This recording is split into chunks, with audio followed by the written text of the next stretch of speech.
Hello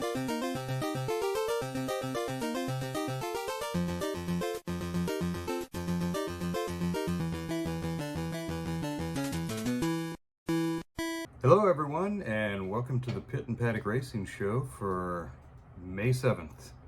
We're going to start with Formula One, where lucky Lando Norris brings some relief to a Red Bull weary world by winning the Miami Grand Prix after a fortuitous safety car. Fortuitous, indeed. I worked really hard to get the word fortuitous in that. I was sure Max was going to drive past him after the restart, but Lando pulled away. Surprising. What was wrong with Max? I mean, in the end, Lando pulled out like 8 seconds on him. Horner said afterwards that there was some floor damage on the car from the infamous bollard he ran over. Oh, I'm sure he did say there was some floor damage. It was really enough to slow him down that much? Yes, apparently. Well, can we do that to all the Red Bull cars for every race? Maybe he had a bet in or something. You know, Perez was not doing too hot either, so maybe Red Bull just wasn't so great at that track. Well, I heard that McLaren brought some upgrades this week. They weren't supposed to be ready until the Italian Grand Prix.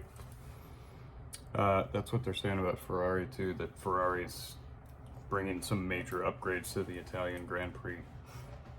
Game changer was the term that some people used for Ferrari's coming upgrades. So I'll be excited. It seems like McLaren's were a game changer. They won. Yeah. Piastri did shoot past Leclerc on the second lap or third lap, fourth lap. Yeah. Something like that. So they must have been a lot better. No, it was a good race. The only downside was listening to another boring European national anthem at the podium. At least the driver and team were both Brits, so we only had to hear it once. Yeah, I got so tired of hearing the boring German national anthem followed by the boring English national anthem for like 8 years in a row. What did you think about the trophy? Like, isn't it supposed to resemble a cup? It looked like they unbolted part of another trophy and handed it out. It had the top of it had those weird, what's like spires? I noticed it looks like the top of the stadium after seeing it, those 4 spires, but it looks unfinished, I would say. It's like a Hebrew altar with the 4 horns on the corners. You could sacrifice animals on it. If you need to. Leclerc, I think, was that... Okay. Is it Leclerc? That's what the Viking girl used to call him. Leclerc. Chuck Leclerc? Yeah. Leclerc had an atrocious Mark Webber start from the second spot, but he got it back when Perez torpedoed through and nearly took out the whole front of the pack. That was interesting. I didn't hear what Perez's defense of that move was. There's not one? was that turn... The first 3 turns were pretty racy there. A lot of action and passing. More than I expected. I thought I was watching IndyCar at first. My sources say that Pastry only had a partially upgraded car, where Lando had a fully upgraded car. I did hear that. I guess it's worth a few spots out there. And now he'll probably have the fully upgraded car. Maybe that's why they were planning to bring it out, and they had enough done, so they just enough to do 1 car, so they brought it out early. Yeah. Wonder how they're gonna do next time. Yeah, I hope not. Well, they're not at Imola. They're at the other Italian racetrack. Yeah. Not. Is it Imola? So it's not. It's not Monza. Monza's later in the summer. Right. Wait. This one's at Imola, and then Monza is the really high-speed Italian track. That's that's later on in the year.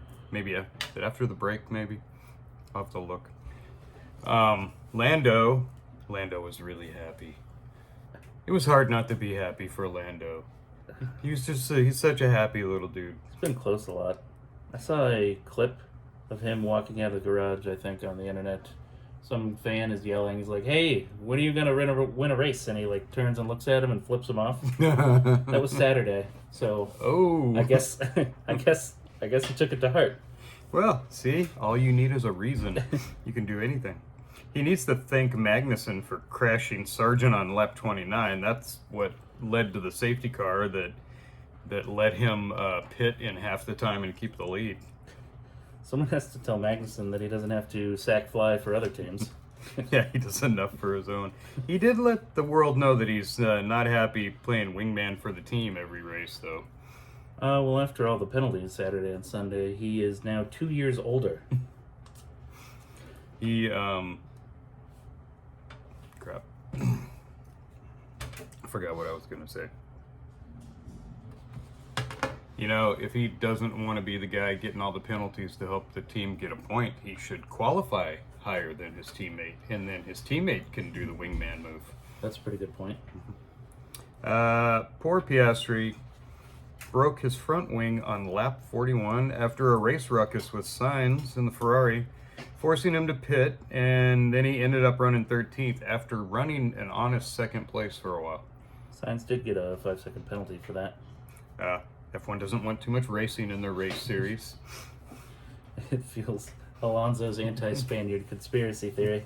Wait, so what penalty did Alonso get that then he came out and said, and then Alonso got a penalty, and then Hamilton did something, but he didn't get a penalty, and Alonso was like, oh, if he was a Spaniard, he would have got a penalty. He called out the head of the FIA about that, too. And I can't remember what penalty Alonso got that he was referring to. I don't remember. Was it from China? Oh, that sounds right. It might have been.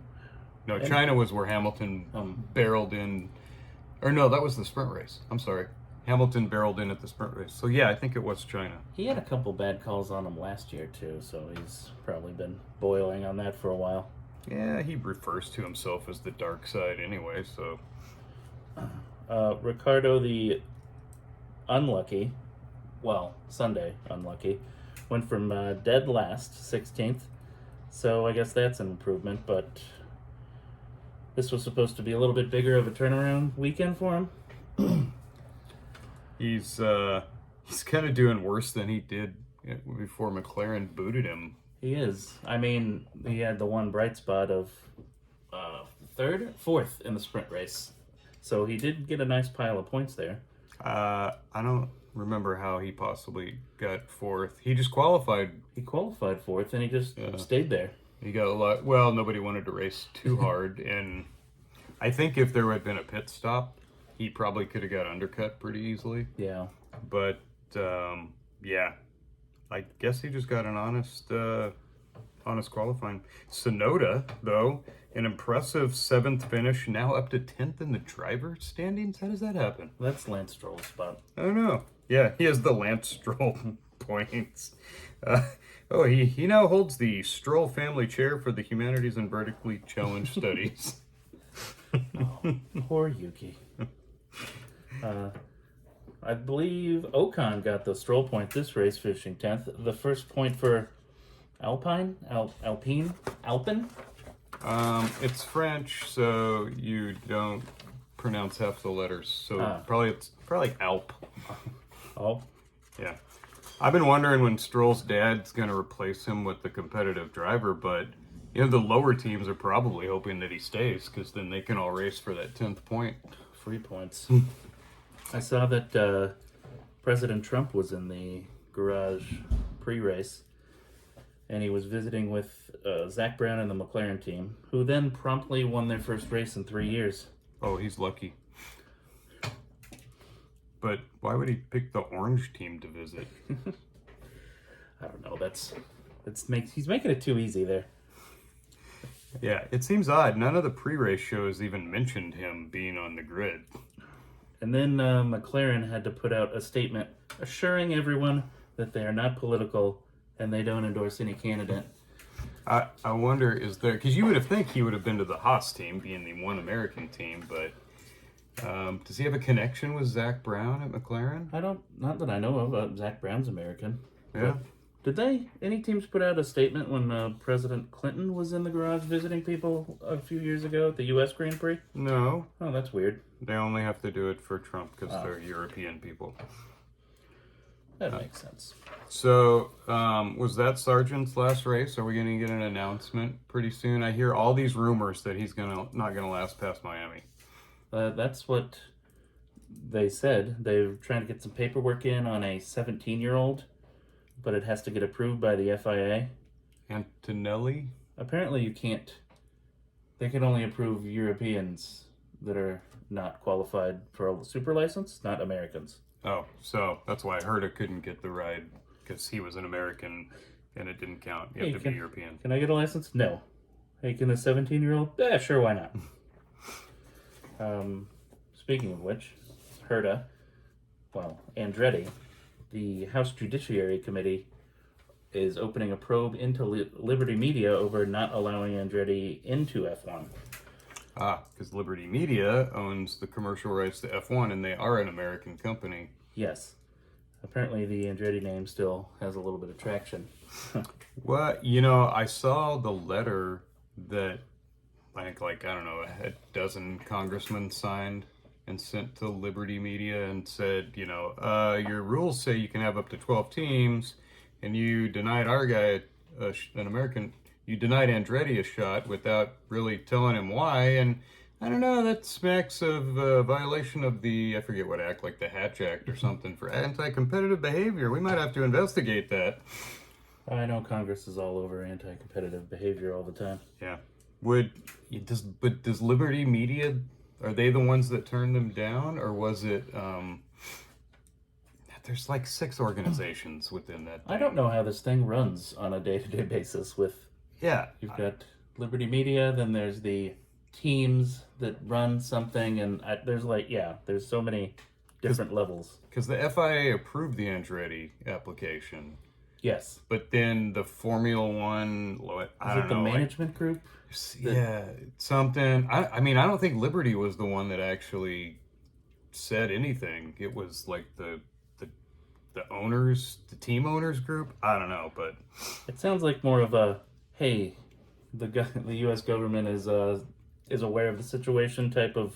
Maybe that'll help things along. If you want to make money in America, you better let our other American team. Also, we're going to want to cut somehow. Yeah, and we're going to tax that somehow. Hopefully they're still hopeful for 2026. I think we'll see Andretti in 2026 with the Cadillac engine. I was thinking, while I was watching the whole grid walk, seeing Adrian Newey check stuff out, Andretti should throw a bunch of money at Newey. I mean, he can't really... he wouldn't affect too much for the cars next year, but if he's got a year of just development, he might be able to get them started pretty quickly. And I mean, if they sign him, that's going to make it even tougher for F1 to not let them in. I don't know. Yeah. That's just kind of a thought. That would be nice to have him on that team. He did design the March IndyCar that Rahal won the championship in 86. And he won the Indy 500 in that car, too.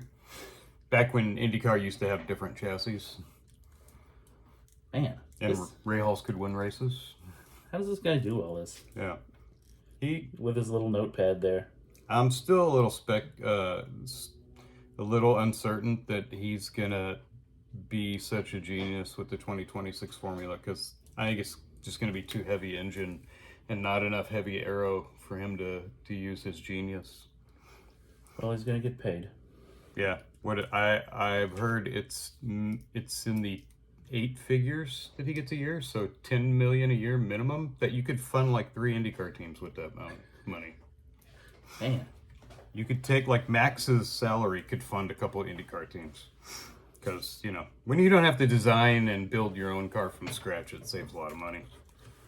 Well, 2 weeks from now, we will have Formula One in Italy for the, I can't even read this Italian name. And I took 2 whole weeks of Italian. The MSC Cruises Grand Premio del Made in Italy whatever. It's the Italian Grand Prix. My favorite name, Grand Prix of the year. Yeah, 63 laps and 192 miles. All right, on to NASCAR. We're in Kansas another photo finish as Larson edged Chris Buescher for the win. Did he stick his tongue out at the finish line like what was that Disney movie? Cars? Like Cars? What was the car's name in the Disney movie? Lightning McQueen. Lightning. Did he do a lightning tongue out at the finish line? No, just a front splitter, I guess. No. Did Larson have a longer splitter on front? I would now. Yeah. Just extra like 3 inches. Apparently these races are getting so close at the end. Yeah. Poor Ford. Almost wins it. Always the bridesmaid, never the bride. Man, they are 0 for in all 3 series. Yeah. This year. But David Gilliland did have the lead with 60 to go and looked, well, I didn't think he was going to win, but he had a good run at it. Was it another alternate pit strategy lead? Yes. Yeah. In the last stint, there was a lot of fuel saving. It seemed like it was going to go green. Then that went out the window when Kyle Busch spun out in the closing laps.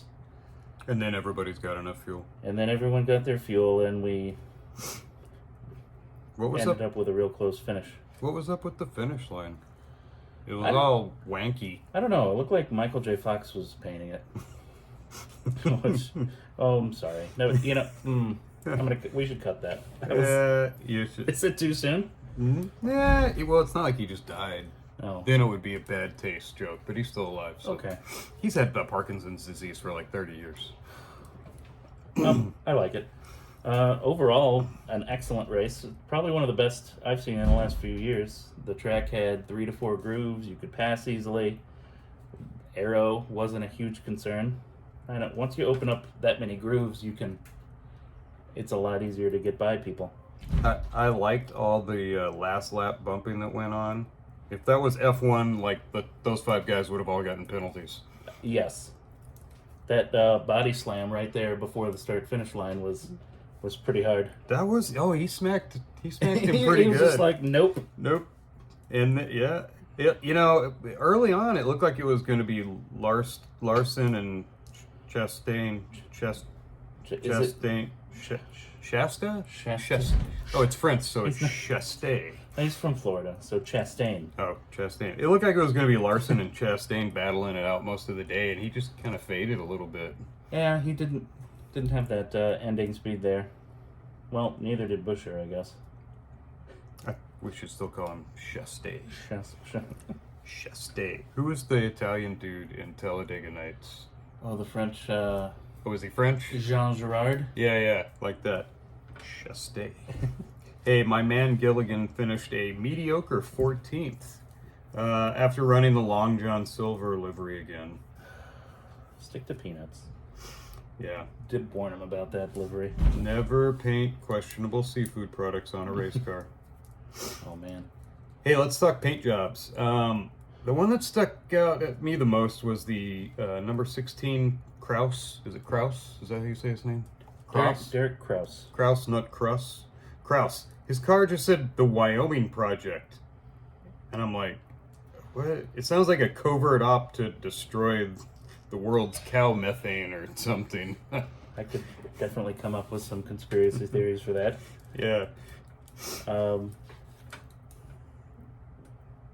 Ricky Stenhouse in the Minute Maid car.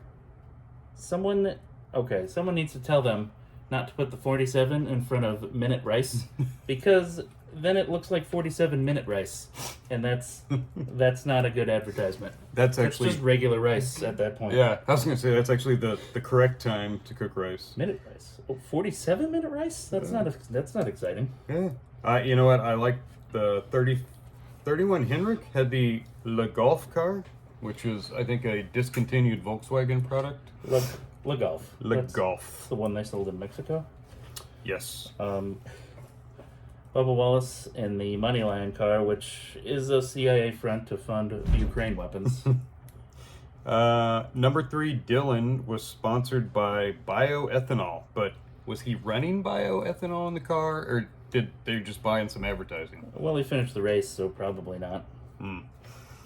Suarez had a choice painted across his hood. Just choice? Just choice. I'm going to assume it was a pro-abortion car. Or an anti-vaccine car. Either way. The anti-vaccine lobby. and the pro-abortion lobby all came together That's for the choice car. I can see that happening. We've got a Mother's Day race coming up in Darlington, the Goodyear 400. That one is going to be 293 laps, slightly over 400 miles. On Mother's Day? What? On Mother's Day. You know, I'm going to write a stern letter to the France family. Wait, it's the France family that still owns it, right? Yeah. It feels like they sold it to a hedge fund or something like that. Let's move on to IndyCar, where we didn't have any racing, but we had 4 people suspended at Penske for the push-to-pass scandal, including team president Cindric, and then one of their managers and 2 engineers. Everybody's suspended for the month of May, when the really important race happens. Yeah, at least May's not busy for IndyCar. Yeah, couldn't have picked a worse time. You know, did you hear in the Formula One pre-sprint race what Will Buxom said? Yeah, that was pretty early in the pre-show. Yeah, big coup. So it was Hinchcliffe. They were asking him about his F1 fantasy team, and he's like, I haven't kept up with it. I'm not real good at electronics. And Buxom said something like, maybe you can get some Penske guys to write some code for you. I'm like, way to go. Show some cojones, Buxom. Hinchcliffe wanted no part of any comment on that. Well, he does commentary for NBC. He doesn't really... Oh, yeah. He stayed clear of that one. He's like, no thanks. I want to hear the off-camera discussion between Hinchcliffe and Buxom. I can tell Hinchcliffe didn't know he was going to say that. Yeah, that was pretty good. He looked like he'd been waiting like weeks to make that comment. He did. He had that cat with the canary in his mouth. He couldn't hold it. He was right at the beginning of the show. Good job, Will Buxom. Teddy Porkchops completed an oval test this week at Gateway, probably getting ready for the 500. It's not that exciting, but it's a kind of an excuse because I wanted to say Teddy Porkchops again. What? How do you really say his name? Is it Porcher? Theo Porcher? Theo Porcher? Theo Porcher? Okay. Teddy Porkchops. Teddy Porkchops. Is he going to be the 34th entry? He's taking Malukas. Oh, okay. Wait, has he never done ovals? No. Let's start off with the Indy 500 then. That'll be bud. great. Good luck. Let me introduce you to the short shoot. Well, there's only 34 entries for the Indy 500 this year, so only one loser on bump day. That's boring. Oh, so we don't get to see Graham Rahal cry on national television again? No, it was a one-time thing, and he tried his best to cover it up. Well, I don't know. Graham's pretty unlucky. We'll see what happens. Yeah. If anything bad's going to happen, it's going to be to Rahal or Ricardo. Oh, gosh. Yeah, nothing much else in IndyCar. This coming weekend, they're going to have the Sancio, I don't even know what Sancio is. Sounds like a cheap television brand. Sancio, the Sancio Grand Prix IMS road course. I just call it the Indy Grand Prix. That's what it is. Yeah. They run around the infield of the Indy 500 and part of the oval, or the rectangle. 85 laps, 207 miles. That's actually kind of long for a road course. Most of them are 150, right? Yeah, or just under 200. So a good race last time. I think it rained, and that's when Colton Herta was drifting around half the turns. That's actually a pretty good road course. I liked it best when Formula One went there, and then most of the team refused, did one lap, and pulled into the pits. And... I saw that picture recently of the starting grid with 6 cars sitting on it. Yeah, that was so. That ruined Formula One for like 15 years in the U.S. Yeah, they never. They finished whatever their contract was with Indy, and Indy's like, we don't ever want you back again. You people suck with your stupid European ideas. We put a chicane in instead of no, we can't do that. Yeah, all we need is a chicane, and we can solve the problem. No, we can't do that because we're Europeans, and we can't be changing rules. We don't break rules. In other news, Netflix has an upcoming series on Senna, one of the most famous Formula One drivers. You gonna watch that? Oh, I probably will watch it, but TV quality has been so awful lately that I will most likely be disappointed. Like when we watched the Ahsoka series. Just like that. Yeah. And Yeah. Obi-Wan. Yeah, Obi-Wan was mediocre. Ahsoka was just awful. Who's playing Senna? Is it a... I don't know. Some dude from the middle America that looks like Senna. Oh, really? So it actually looks like Senna. I thought Netflix would just change everything up about the person. Do you have to actually act that much to be a race car driver in a movie? Probably a lot of, like, squinting. Yeah, you get a helmet on most of the time. You don't even have to do facial expressions. Is it a movie or is it a full, like a 6-8 episode series? It's a series, and I think I don't know if it's a docudrama or if it's a full-on drama. Oh, I'm not sure. I'll probably check it out. You know, the one about James Hunt and Niki Lauda was actually pretty good. That was pretty good. The Rush. Yeah, because Thor was James Hunt. Honestly, after watching that, James Hunt's one of my favorite drivers of all time. Wins a championship, retires. Yeah. He did. He just kind of walked away after the last race and was like, yeah, I'm done. I'm good. I got one. Never explained why he did it. Well, just like... the old Nico Rosberg? Nico Rosberg wins it. Okay, I'm done. You know what? It is a lot of stress to be a race car driver, so unless you're like Alonso and live for nothing else, then... I guess if they don't let you smoke cigarettes in the car anymore, James Hunt was like, all right, I'm out. Oh. Yeah. Another one scene, he smoked part of a joint, did a line of coke, and then threw up and jumped in the car and won. Yep, That was the 70s. that's perfect. Danced with the pit girls in Brazil or wherever that was. They don't even have pit girls anymore. No, they don't. Formula One got rid of the pit girls. And then they had pit children. Except, remember, because they put the really tall girl with Yuki Tsunoda, and she was actually taller than him. Someone did that on purpose. That was just mean. Do that to poor Yuki.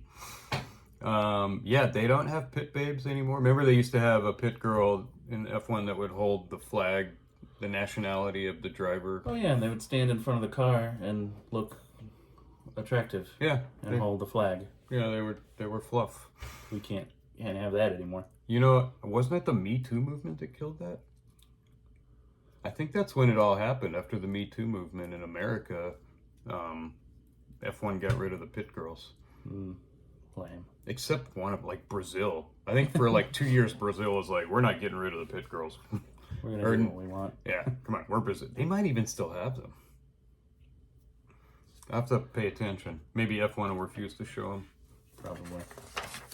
That's all we got for the Pit and Paddock Race Show. We'll see you next time when we get to talk about the Italian Grand Prix, Darlington, and the Indianapolis Grand Prix.